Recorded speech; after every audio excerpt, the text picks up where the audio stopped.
and welcome to another episode of Career Coaching After Hours. I'm your host, John Davidson. Can you believe it's already episode 21? And it's August 2025. So thank you for joining me. Very happy to have you with me. This is a particularly challenging episode, you could say, because I'm going to be touching on AI and some maybe even more persnickety and difficult issues relating to mental health and the use of AI, not just for career coaching or professional development, but for other applications as well. So take care of yourself, and please take a look at some of the citations that I've put into the presentation there in the posting notes here on YouTube, and take a look at some of those articles. Please do very much. So this topic is really dear to my heart for a whole host of reasons, because many times over the years I've talked to my career consulting and career counseling, career coaching clients about building a board, not just having references to help with a career search, but actually developing a professional level board of humans, or a council or a round table that could help tease out ideas related to what should you do next, or what should you do in terms of continuing education, maybe starting a business, or just doing something different with your life and your career. So that topic has been sometimes a little bit difficult for folks to kind of comprehend, where we're not just developing a list of references. I mean, this would be a tactical board, almost like a board of directors or a round table kind of thing. So it's a really helpful topic. Certainly has helped a lot of my clients over the years, but it's a really important distinction there between just references, but this concept of a professional board at whatever level you're at in your career and whatever industry you might be in. So we'll dive into this, because I'm going to be asking if AI should be on the board. Should AI have a place at the table? I have my opinions, so please keep in mind in this series it's a bit audience agnostic. Likely you're not one of my clients. If you are, wonderful, thank you very much. But part of the reason that I started doing this series is to give me a chance to reflect on discussions that I have with clients, what I read in the media, what I'm actually experiencing out there, kind of in the trenches of professional development and career development. So in a way, it's as much a meditation for me as it's kind of an expansion on what I'm seeing out there. And you'll hear, of course, some of my calm music here in the background. Disclaimers aplenty. So like I say, I'm probably not your career coach or career counselor, and consider consulting a professional for one-on-one results. And of course, it's always to the best of my knowledge as of now. Here we are, it's the last day of August 2025. We're right on the eve of Labor Day here tomorrow. So check your sources. Please do take a look at some of those sources that I outlined there in the YouTube notes, and let me know what you think. If you have some ideas for articles maybe I should talk about in a future episode, or that maybe offer a kind of a rebuttal position, please do share those. But that is maybe the $1,000,000 question. If you're going to have a board, if you're going to seek advice from other entities, humans, on what you should do next in your career or your life, should AI be on that board? Does AI have the right to be at the table? Arguably, yes. Some folks would say absolutely. I think other folks would say definitely not. Many folks might be in the middle somewhere. But I'll dive into some topics here, and hopefully you can at least see my perspective as a professional career coach.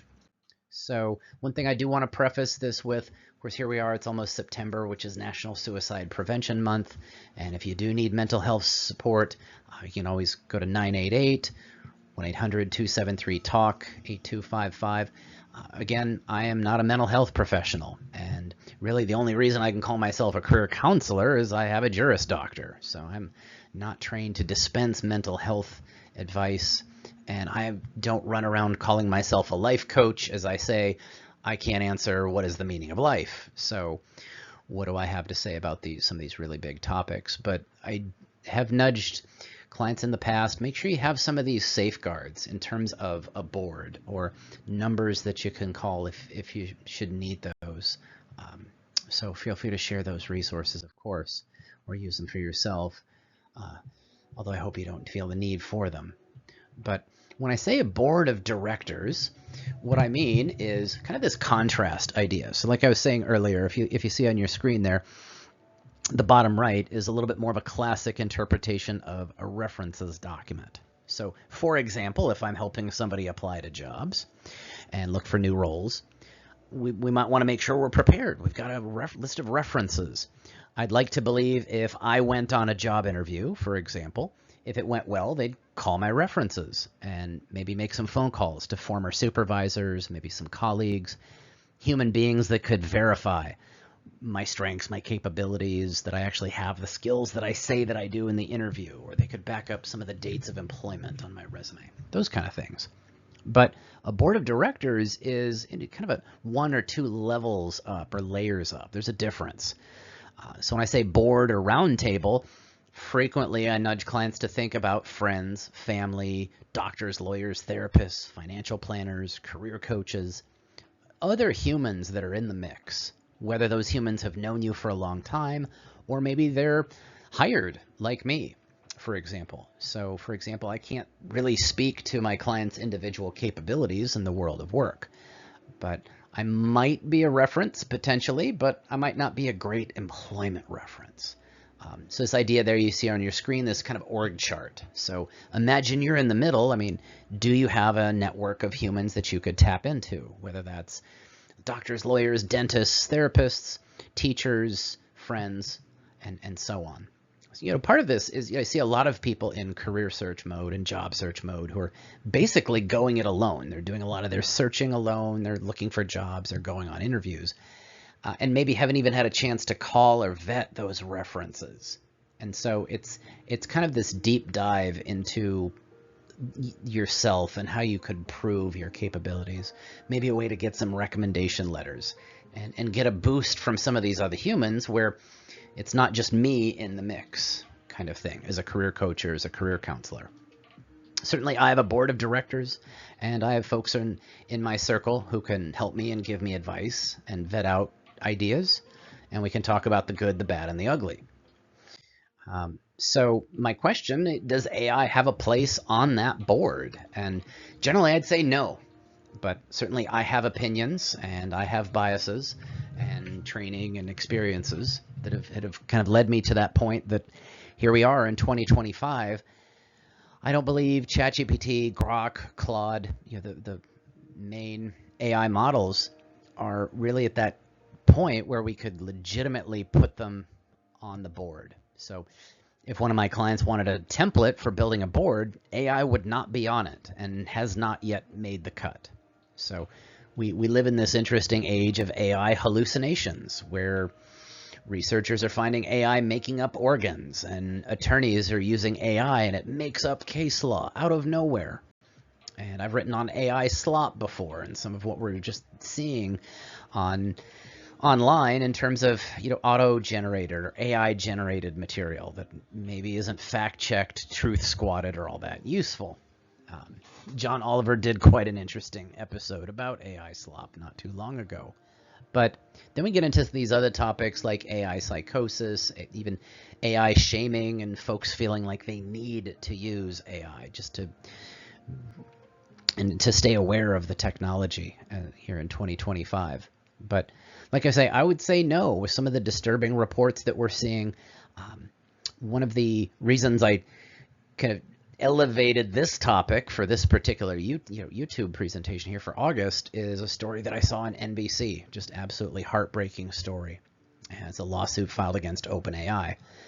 So I'll dive into that there. The link is in the description.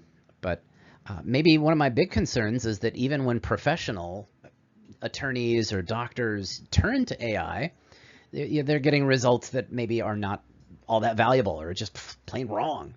And so now what happens when we as humans turn to AI for advice or support, and maybe we don't have the training to know if AI is actually leading us down a garden path or the wrong path. So this is a good article that I found on Mashable, and a lot of these citations are within about the last 6 to 8 weeks or so. Some of these kind of go back a little bit, but I think that's actually a really interesting article about ChatGPT. Can we let ChatGPT become a therapist. And there's a really fair point where how many folks can access mental health services? And is there an equity issue? Are services like ChatGPT or Replica or Claude able to provide some level of companionship or interactivity? That is there some value there? But is it worth the risks? And there's some really interesting points here. I mean, you know, if you look through the article, their claim here that ChatGPT has failed to detect some of these high-risk exchanges, and there might be plans to make ChatGPT better, ChatGPT 5 or 6 or 7, what have you, down the road.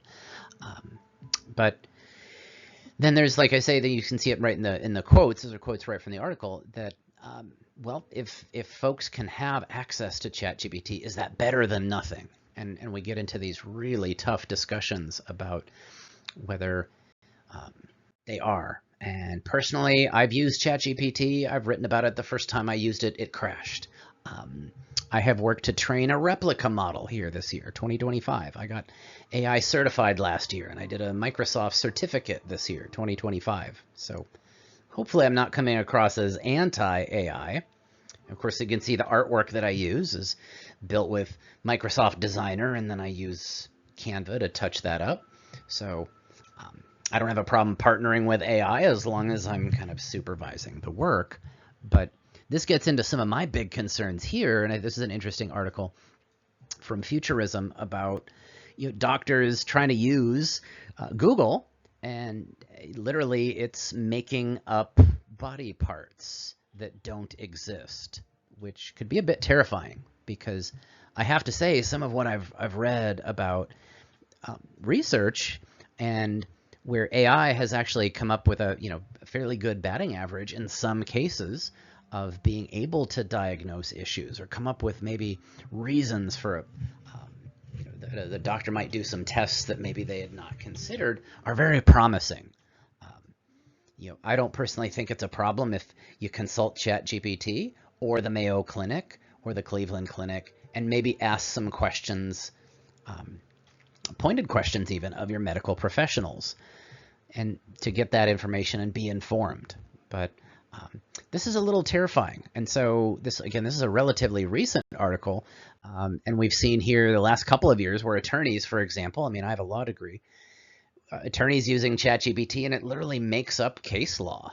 And that is absolutely inappropriate. This kind of AI hallucination, it just creates fraudulent information out of anywhere. And hopefully we've got doctors and lawyers and other learned professionals who can put the brakes on that and say, wait a minute, that case didn't happen, or that organ doesn't exist, and can kind of see the forest for the trees there.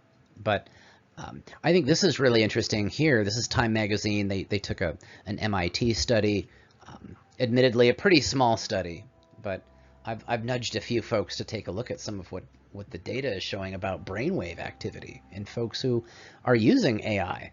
And I thought that was really interesting, is that if you see the quote there, that people are using LLMs, they're using these types of products for convenience, but long-term brain development may be sacrificed. And so what might even be scarier than actually bad information is a lack of critical thinking skills. And is this something we should be teaching our students, high school students, college students, university students, to essentially go get the right answer as opposed to formulating it, going to Google, going to those quality resources, Mayo Clinic, Britannica, Library of Congress, actual books, and doing that mental weightlifting to get to the answer.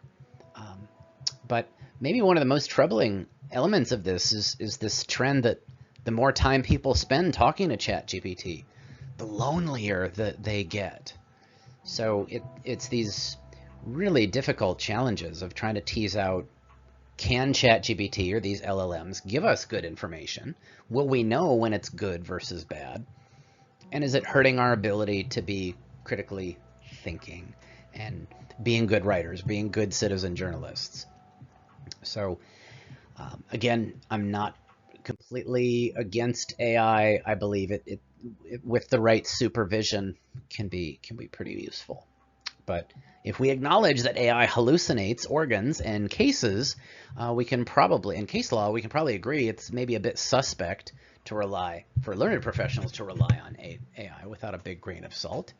So should AI have a place at anyone's table as an equal voting person or voting entity? And I would say no, not at this point.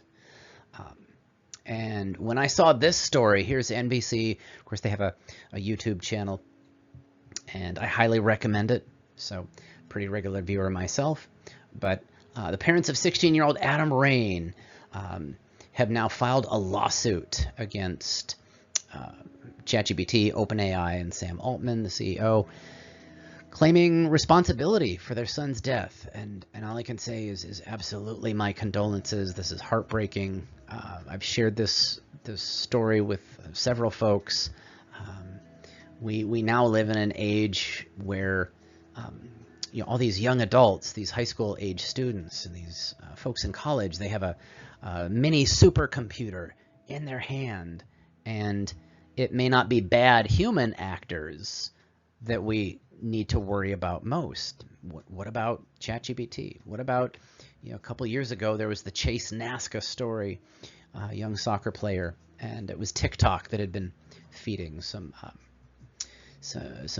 content that had led him down a path of greater depression. He ended up committing suicide as well. But I'll just let you watch that report there. It's quite heartbreaking there. I mean, there's a discussion of that maybe it tried to get him some resources here, this Adam Rain, but that gave him some guidance around writing a suicide note, and a bit disturbing to say the least. And sadly, I don't think that will be the last lawsuit that we see in that vein.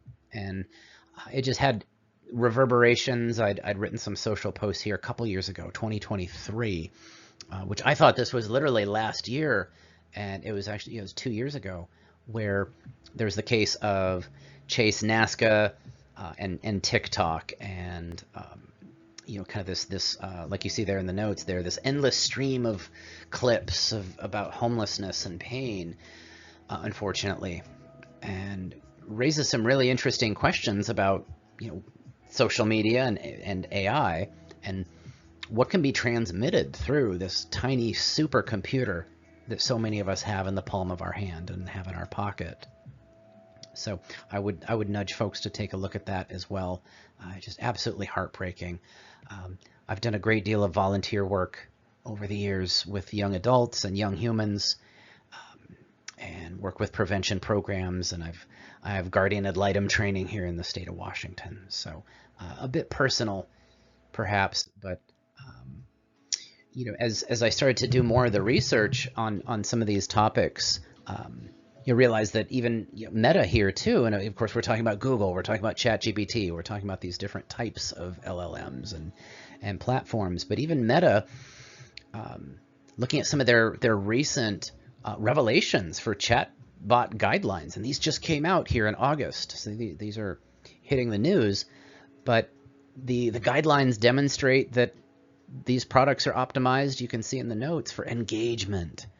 And is this an entire industry built on tech that is not really supposed to be or designed to be connecting us to reality, but helping us avoid it? And I don't know if you could, maybe you could make a good argument that weapons of mass delusion are helping humans opt out of reality. And it's my experience using ChatGPT and Replica have been a bit interesting, to say the least. And it's kind of odd what I see pop up on the screen in response to my queries, right? And I'm supposed to be AI prompt engineering certified, so there we be. But so yeah, I think this is actually quite a good article there from Tech Policy, well worth reading. But yeah, it raises some concepts that, and I've I can speak to this as well. It's like, for example, communicating with Replica. You're speaking with quite literally an avatar that looks like like they call it a counterfeit human, that looks and acts and responds and remembers and can arguably be trained. And it's fascinating, but also sometimes a little bit concerning in terms of what I've seen personally, and even the paid version of Replica. So I felt like maybe like a lot of folks need to go down that rabbit hole to experience ChatGPT and give it a try, or try some of these different models and see what can be learned. But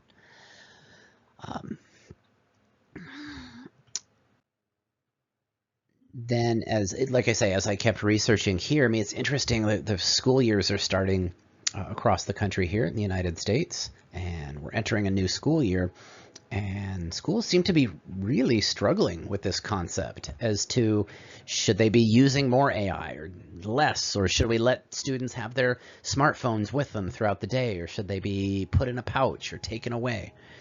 But, I think parents have been raising some really interesting concepts, and the schools are dealing with these difficult issues with AI, equity and privacy and AI bullying, and students using AI in unwise ways. And if sometimes AI can fool even the professionals, or even, like I say, the attorneys who submit false case law without really double checking it, I mean, good gosh, I can only imagine if I was in high school and I had ChatGPT, if I could scarcely tell the difference between ChatGPT or Claude or Google Gemini versus Encyclopedia Britannica.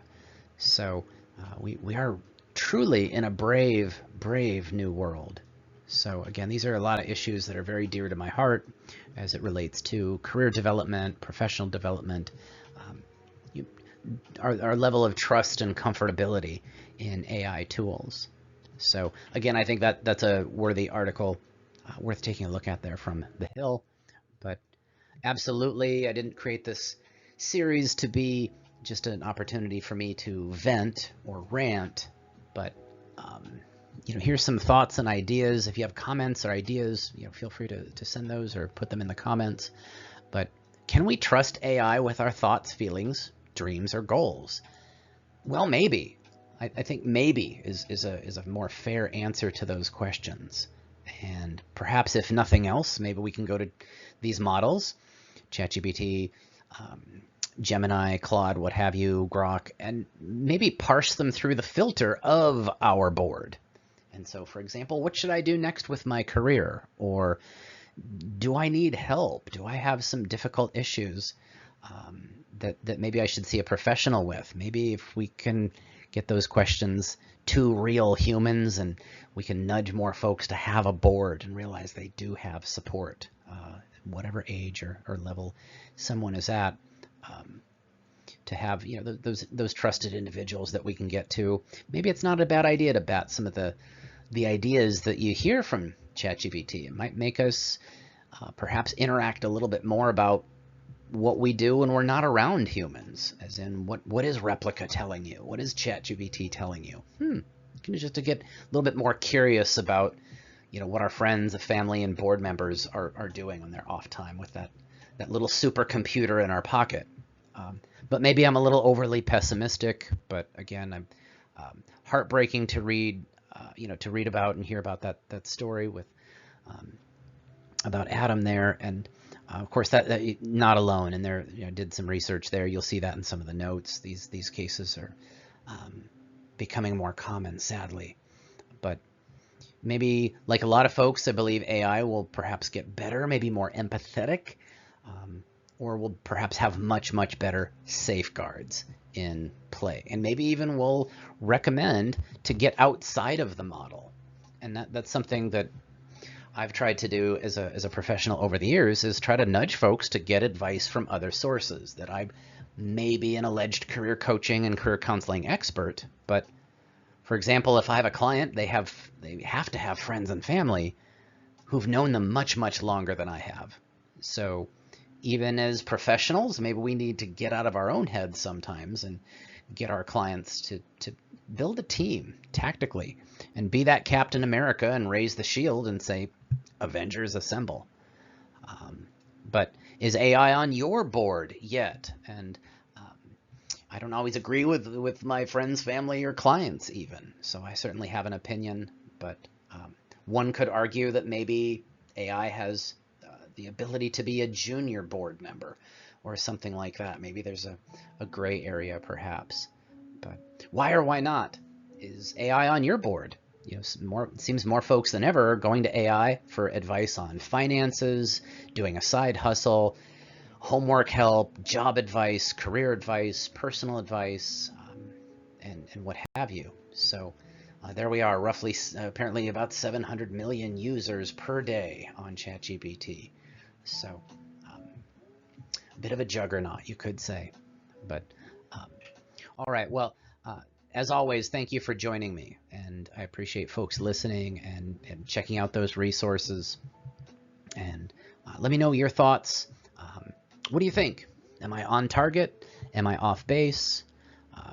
I hope this gets folks thinking a little bit about maybe creating your own board, or maybe checking in with friends or family members or other humans in your life and see if they've got a board. Maybe it's time to get a cup of coffee and check in and really dive into how they're feeling. How are you feeling? Maybe reduce some of that screen time a little bit, if possible, and reconnect. So if it makes you think about some of these issues, hopefully that's a good thing. But so as usual, there are citations there in the YouTube credits, but here's some of those areas where I typically go for additional information. If you'd like to reach out to me, you can always message me, email address, websites, there we be. And as always, thank you to all the wonderful musicians and all of that. So thank you. Check them out. All rights reserved. So where would I be without the calming music? But thank you very much for listening. I appreciate your comments, your thoughts, concerns, ideas. Thank you to clients, supporters, students, all the viewers. And as I mentioned, I use Canva, Microsoft Designer, Grammarly, and some other programs here to build my series. So take care of yourselves, be well, and I hope the summer is wrapping up nicely for everyone as we transition into the fall. All right, take care, everyone. Thank you very much. Be well. All right, bye-bye.